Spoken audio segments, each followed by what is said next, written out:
Lectura del segundo libro de Samuel. Después que Natán habló a David, el rey David fue a presentarse ante el Señor y dijo: ¿Quién soy yo, mi Señor? ¿Y qué es mi familia para que me hayas hecho llegar hasta aquí? Y por si fuera poco para ti, mi Señor, has hecho a la casa de tu siervo una promesa para el futuro. Mientras existan hombres, mi Señor, has establecido a tu pueblo Israel como pueblo tuyo para siempre. Y tú, Señor, eres su Dios. Ahora pues, Señor Dios, mantén siempre la promesa que has hecho a tu siervo y su familia. Cumple tu palabra. Que tu nombre sea siempre famoso. Que digan: el Señor de los ejércitos es Dios de Israel.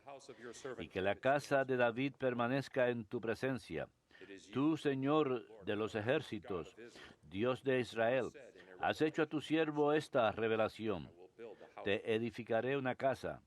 Por eso tu siervo se ha atrevido a dirigirte esta plegaria. Ahora, mi Señor, tú eres el Dios verdadero. Tus palabras son de fiar, y has hecho esta promesa a tu siervo. Dígnate, pues, bendecir a la casa de tu siervo, para que esté siempre en tu presencia, ya que tú, mi Señor, lo has dicho. Sea siempre bendita la casa de tu siervo. Palabra de Dios, te alabamos, Señor. El Señor Dios le dará el trono de David su padre. El Señor Dios le dará el trono de David su padre. Señor, tenle en cuenta a David todos sus afanes, como juró al Señor, e hizo voto al fuerte de Jacob. El Señor Dios le dará el trono de David su padre. No entraré bajo el techo de mi casa, no subiré al lecho de mi descanso. No daré sueño a mis ojos, ni reposo a mis párpados, hasta que encuentre un lugar para el Señor, una morada para el fuerte de Jacob. El Señor Dios le dará el trono de David su padre. El Señor ha jurado a David una promesa que no retractará. A uno de tu linaje pondré sobre tu trono. El Señor Dios le dará el trono de David su padre.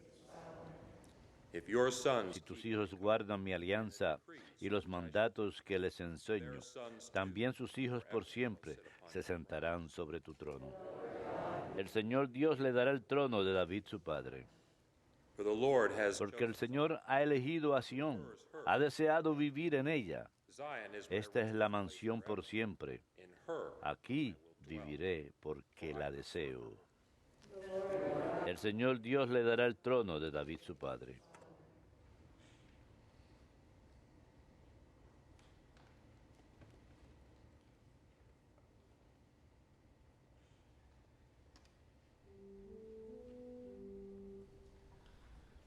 Alleluia, alleluia, alleluia, alleluia, alleluia,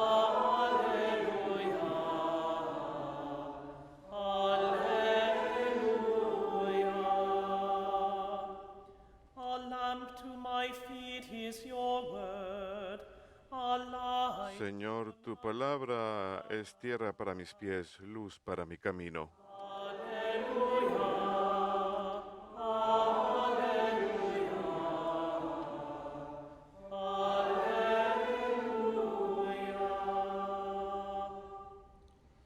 Dominus vobiscum.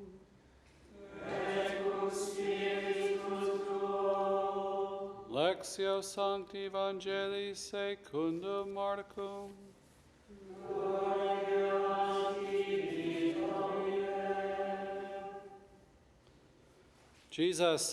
En aquel tiempo dijo Jesús a la muchedumbre: ¿se trae el candil para meterlo debajo del celemín o debajo de la cama, o para ponerlo en el candelero? Si se esconde algo es para que se descubra.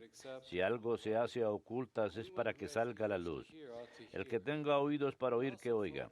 Les dijo también, atención a lo que están oyendo. La medida que usen la usarán con ustedes y con creces, porque al que tiene se le dará, y al que no tiene se le quitará hasta lo que tiene. Verbum Domini.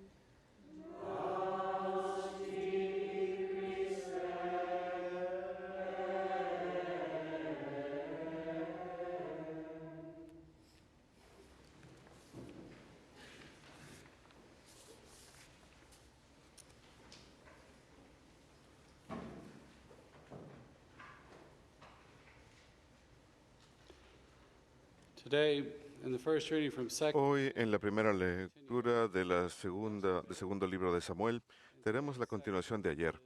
Y la sección de hoy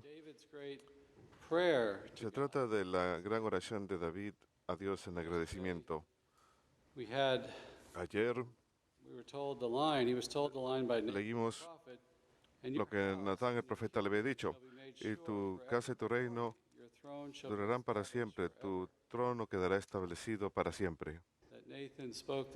Natán le habló esta palabra de Dios a David. Así que David es el reino le fue quitado a Saúl. Eso fue 900 años, más de 900 años antes de Cristo. El primer rey fue Saúl, se le quitó el reino a él y se le dio a David. Recordemos que David fue el pastor que mató a Goliat y finalmente fue ungido como rey. Y Samuel hoy nos habla, o Natán nos habla,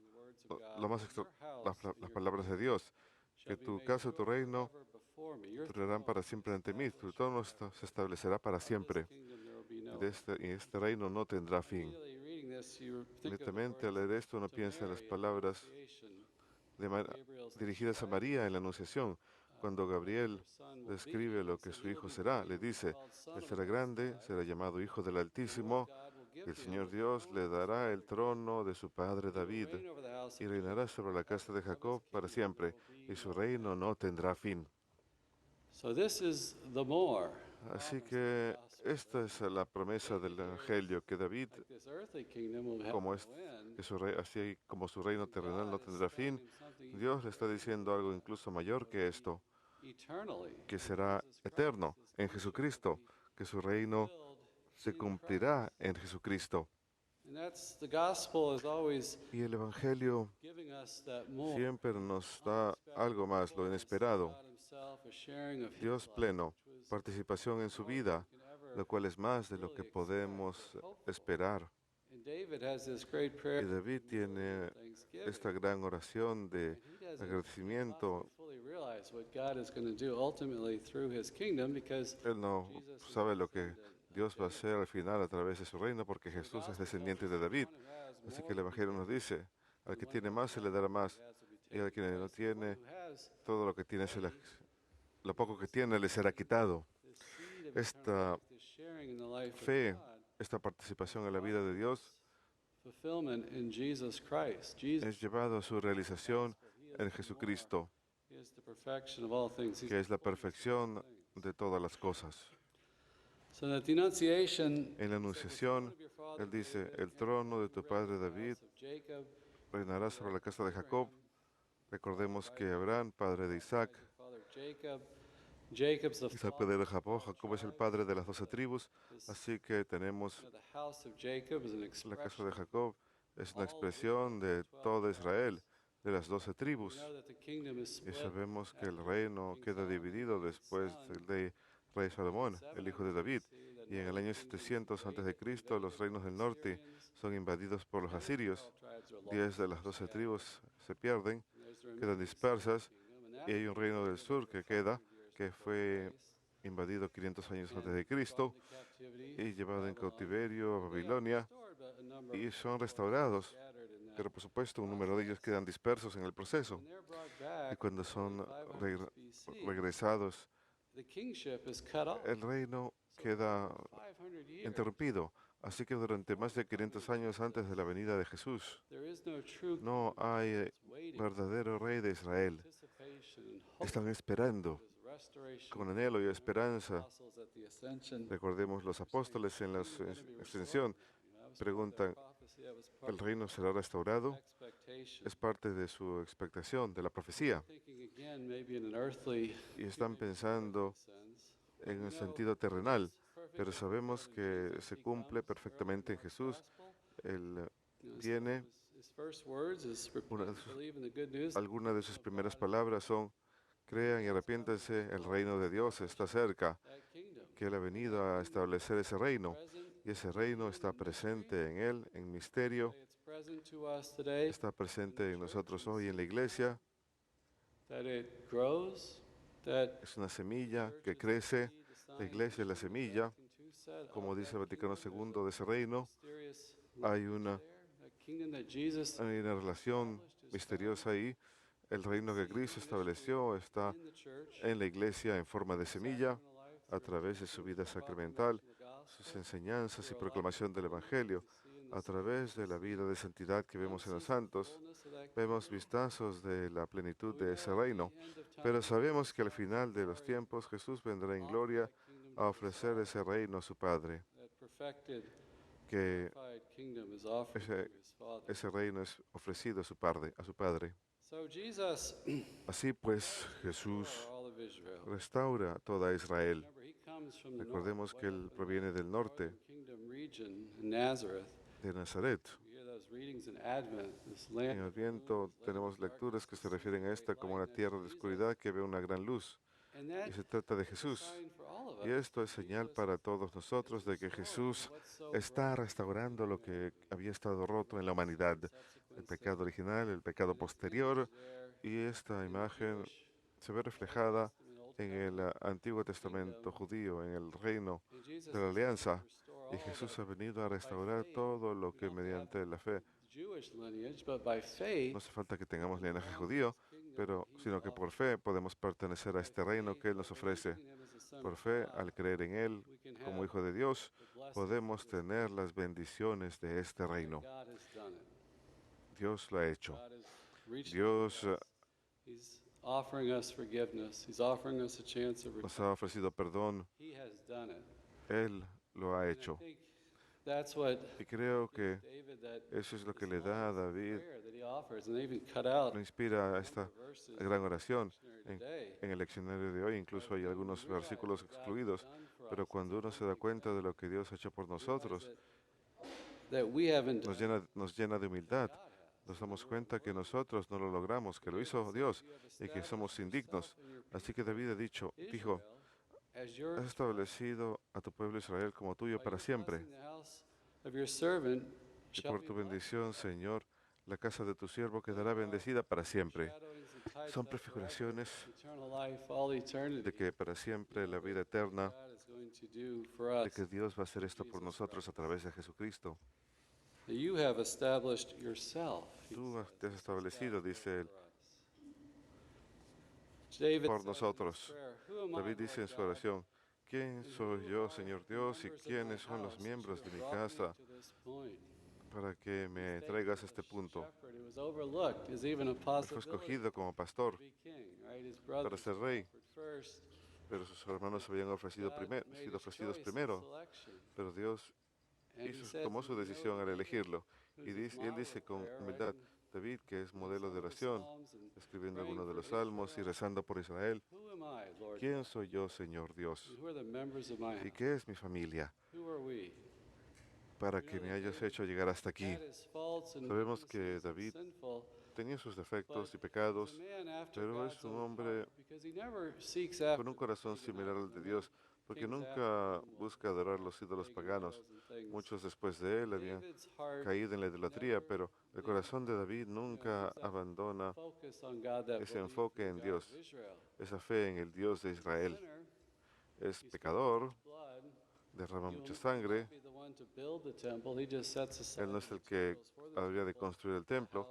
Él nada más aparta los materiales del templo para acoger el arca, que aún estaba en una tienda.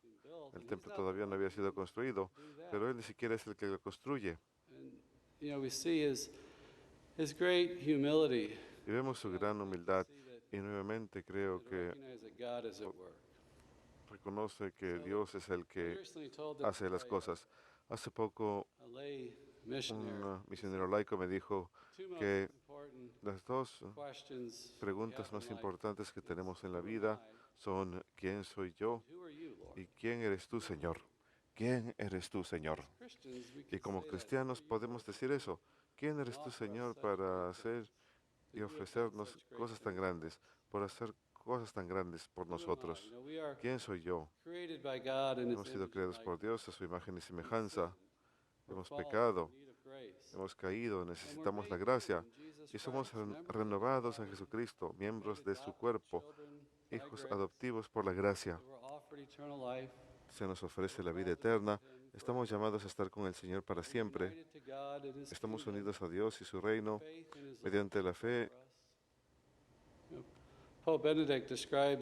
El Papa Benedicto describe ese reino como el señoreazgo del Señor sobre nosotros. El catecismo lo describe como una congregación en Jesús. Eso somos nosotros. Estamos llamados a esto.